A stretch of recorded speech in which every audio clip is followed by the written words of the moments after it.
শুভ সকাল সকলকে।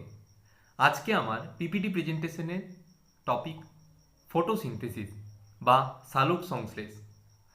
সবার প্রথমে আমরা দেখে নেব আজকে আমরা কি কি সম্পর্কে জানতে চলেছি। আজকে আমরা কনসেপ্ট অফ ফটোসিনথেসিস সম্পর্কে জানব, সাইট অফ ফটোসিনথেসিস সম্পর্কে জানব, component and their role in photosynthesis সম্পর্কে জানব, process of photosynthesis, light dependent phase, light independent phase এবং সিগনিফিকেন্স অফ ফটোসিনথেসিস সম্পর্কে জানব। তো চলো শুরু করা যাক। প্রথমে আমরা দেখে নেব কনসেপ্ট অফ ফটোসিনথেসিস বা সালোক সংশ্লেষের ধারণা। সালোক সংশ্লেষ বা ফটোসিনথেসিস শব্দটি গ্রিক শব্দ ফোটোস এবং সিনথেসিস দুটি শব্দ থেকে এসেছে। ফোটোস কথাটির অর্থ হলো আলো এবং সিনথেসিস কথাটির অর্থ হলো সংশ্লেষ। বিজ্ঞানী বার্নেস ফটোসিনথেসিস শব্দটি প্রথম প্রচলন করেন। আমরা সকলেই জানি জীবজগতের প্রধান শক্তির উৎস হলো সূর্য, আর এই সৌরশক্তিকেই পরিবেশে উপস্থিত বিভিন্ন ধরনের উদ্ভিদ কাজে লাগিয়ে জৈব পদার্থ অর্থাৎ গ্লুকোজের মধ্যে রাসায়নিক শক্তিরূপে আবদ্ধ করে। উদ্ভিদ যে পদ্ধতিতে সৌরশক্তিকে কাজে লাগিয়ে কার্বোহাইড্রেট জাতীয় খাদ্য তৈরি করে সেটি হলো সালোক সংশ্লেষ। এই প্রক্রিয়া সম্পন্ন করার জন্য উদ্ভিদ পরিবেশ থেকে অজৈব পদার্থ হিসাবে জল ও কার্বন ডাই অক্সাইড গ্রহণ করে। এরপর আমরা দেখে নেব সাইট অফ ফটোসিনথেসিস অর্থাৎ সালোক সংশ্লেষের স্থান। উদ্ভিদের ক্লোরোফিলযুক্ত দেহাংশে সালোক সংশ্লেষ সম্পন্ন হয়। সবুজ পাতায় উপস্থিত মেসোফিল কলা সালোক সংশ্লেষের প্রধান স্থান। এখানে তোমরা দেখতে পাচ্ছ পাতার একটা নির্দিষ্ট অংশকে যখন আমরা বড়ভাবে দেখছি তখন সেখানে কিন্তু আমরা মেসোফিল কলা দেখতে পাচ্ছি। এই মেসোফিল কলাই হচ্ছে সালোক সংশ্লেষের প্রধান স্থান। এছাড়াও উদ্ভিদের যে কোনো সবুজ অঙ্গে এই প্রক্রিয়া ঘটে, যেমন মূলের সাহায্যে সালোক সংশ্লেষ করে অর্কিড, গুলঞ্চ, কাণ্ডের সাহায্যে সালোক সংশ্লেষ করে ফণিমনসা, লাউ, কুমড়ো, পুঁই ইত্যাদি। বৃতির সাহায্যে সবুজ ফুলের বৃতি, সেখানেও কিন্তু ফটোসিনথেসিস হয়ে থাকে। উদ্ভিদ ছাড়াও কিছু প্রোটিস্টা যেমন ইউগ্লিনা, ক্রাইসোমিবা এবং কিছু ব্যাকটেরিয়া রোডোসিউডোমোনাস, এদের মধ্যে ক্লোরোফিল উপস্থিত থাকায় এরাও কিন্তু সালোক সংশ্লেষ করতে পারে।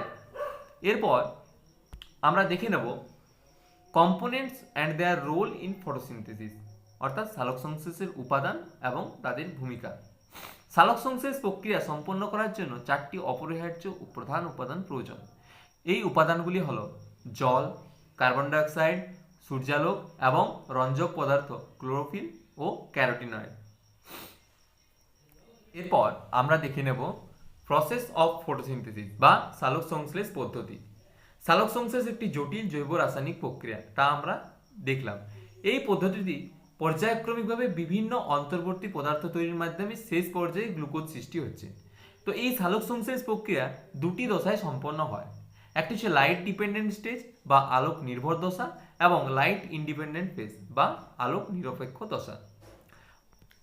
এরপর আমরা দেখে নেব লাইট ডিপেন্ডেন্ট রিয়েকশন বা আলোক নির্ভর দশা। সালোক সংশ্লেষের আলোক নির্ভর যে দশা ক্লোরোপ্লাস্টের গানায় ঘটে থাকে তাকে আলোক নির্ভর দশা বলা হয় এবং এখানে সূর্যালোকের কিন্তু উপস্থিতি প্রয়োজন। আর কি হয় না, লাইট এনার্জি কিন্তু কেমিক্যাল এনার্জিতে কনভার্ট হয়। এইখানে অন্তিম পদার্থ হিসাবে NADPH ও ATP উৎপন্ন হয়। এরপর আমরা দেখে নেব লাইট ইন্ডিপেন্ডেন্ট রিয়েকশন বা আলোক নিরপেক্ষ দশা। বিজ্ঞানী ব্ল্যাকম্যান প্রথম আলোক নিরপেক্ষ বা অন্ধকার বিক্রিয়াটি লক্ষ্য করেন বলে একে ব্ল্যাকম্যান বিক্রিয়াও বলা হয়। আলোক নিরপেক্ষ দশায় বিক্রিয়াগুলি বিজ্ঞানী বেলসন ও ক্যালভিন প্রথম ব্যাখ্যা করেন বলে এই দশাকে ক্যালভিন চক্র বলা হয়ে থাকে। ক্লোরোপ্লাস্টের স্ট্রোমায় এই দশা ঘটে। এই দশায় কোনো আলোক শক্তির প্রয়োজন হয় না এবং এই দশার শেষে উৎপন্ন পদার্থগুলি হলো গ্লুকোজ, NADPA এবং ATP। এরপর আমরা দেখে নেব significance of photosynthesis, store and transformation of solar energy অর্থাৎ সৌরশক্তির আবদ্ধকরণ ও রূপান্তর। সালোক সংশ্লেষ প্রক্রিয়ায় সৌরশক্তি খাদ্যের মধ্যে রাসায়নিক শক্তি হিসেবে সঞ্চিত হয়। এই শক্তি পরে উৎপন্ন খাদ্যের মধ্যে স্থৈতিক শক্তিরূপে বা পোটেনশিয়াল এনার্জি হিসেবে সঞ্চিত হয়ে থাকে। সবুজ উদ্ভিদেরা সৌরশক্তিকে রাসায়নিক শক্তিতে রূপান্তরিত করে ATP অণুতে আবদ্ধ করে। ব্যালেন্স ইন অ্যাটমসফিয়ার অর্থাৎ পরিবেশের ভারসাম্য রক্ষা করা।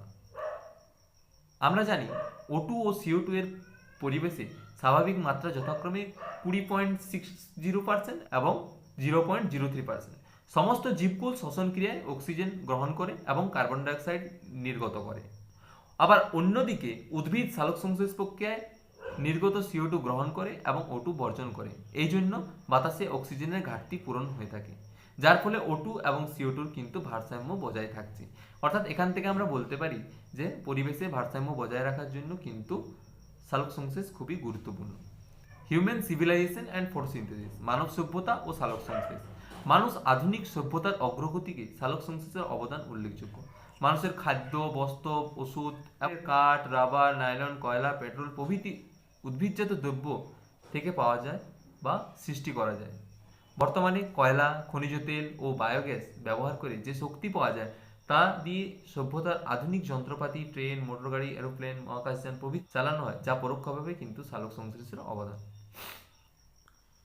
সবশেষে আমরা বলতে পারি মানুষের আধুনিক সভ্যতার অগ্রগতিতে সালোকসংশ্লেষের অবদান কিন্তু উল্লেখযোগ্য। এর থেকে বলা যায় যে বর্তমানে সমস্ত জীবকুলই কিন্তু এই ফটোসিনথেসিসের উপর ডিপেন্ডেন্ট। কারণ ফটোসিনথেসিস যদি না হয় তাহলে primary consumer, secondary consumer, tertiary consumer, এই যে ফুড চেনের যে কনসেপ্ট তা কিন্তু বিঘ্নিত হতে পারে। উদ্ভিদ যদি খাবার তৈরি করতে না পারে তার ফলে কিন্তু আমরা বলতেই পারি no photosynthesis is equal to no life. অসংখ্য ধন্যবাদ এতক্ষণ ধরে মনোযোগ সহকারে শোনার জন্য। আমি আমার পিপিটি প্রেজেন্টেশন এখানেই সমাপ্ত করছি।